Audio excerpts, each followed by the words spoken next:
I'm currently hunched over a chair like a shrimp right now. Trying to record a tutorial. I'm at a kitchen table, and I decided randomly, hey, I want to talk about Surface GUIs.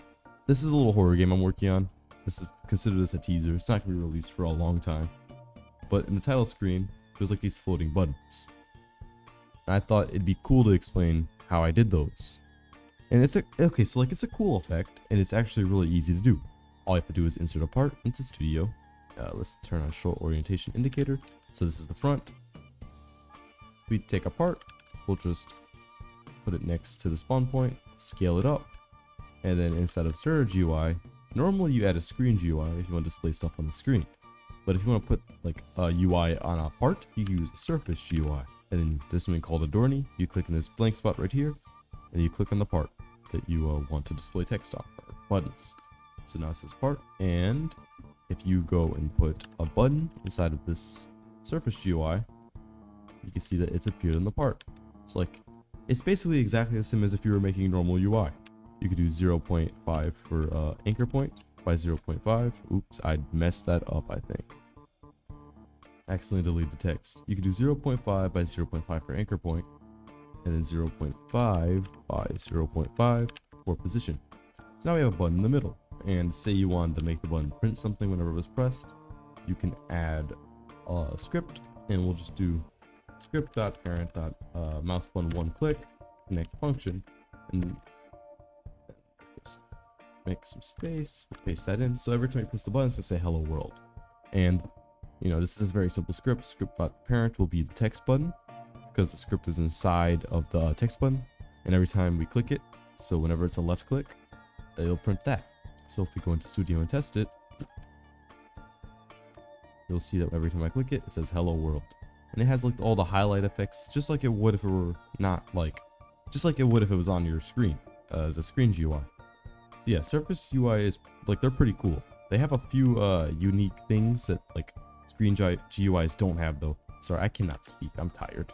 So if we go into Surface GUI, we can do always on top. So if you enable that, you'll see that immediately it loses like its lighting. So if I were to add like a part, and I added a point light into that part, you can like see the lighting on the UI. So like if we turn up the range and we turn the brightness up, you can see it's affecting the part. Like this is acting as if it were a physical part. But if we go into Surface UI and do always on top, it no longer affects it.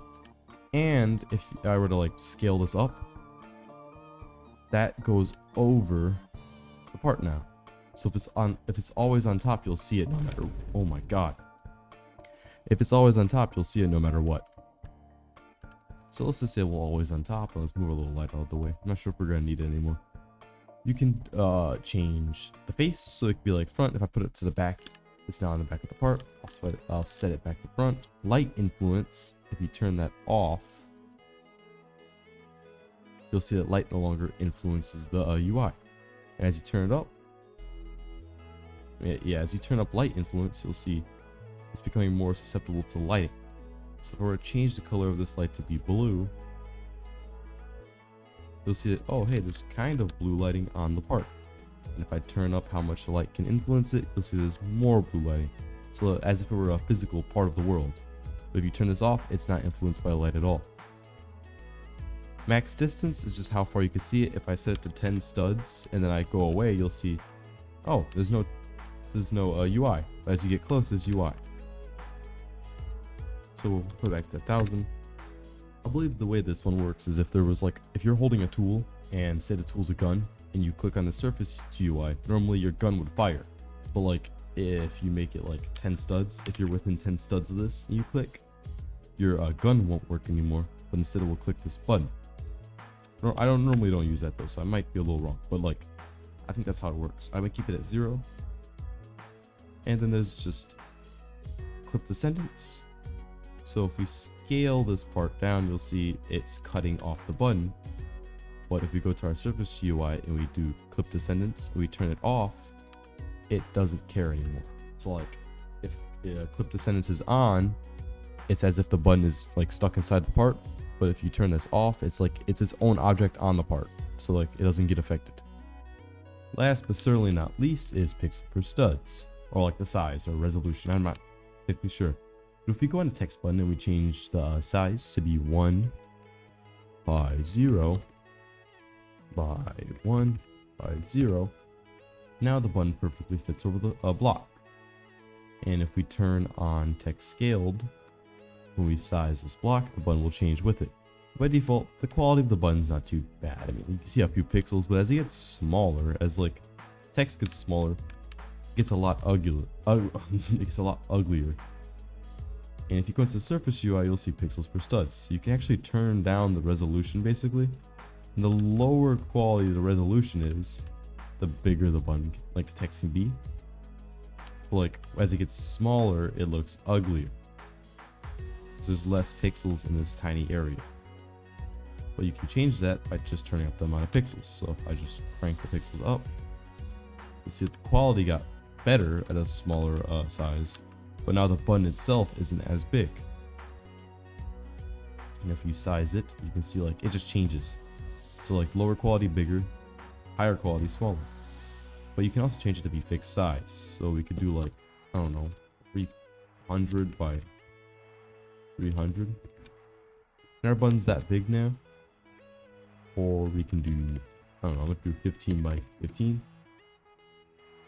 You can change like, it's weird, you can just change the quality of it, but like it's not using pixels anymore, it's just a fixed size. So like, you notice that the button no longer scales like it used to, it's like a decal now. As opposed to if you just changed it to pixels per studs, now it scales. Now, as you can see in this, the buttons are a bit different. They're floating and they look nice and it's just pretty. The way I did that is like, so if you go back to the button and we switch it to pixel per studs on Surface GUI, and we scale it down a little bit, this,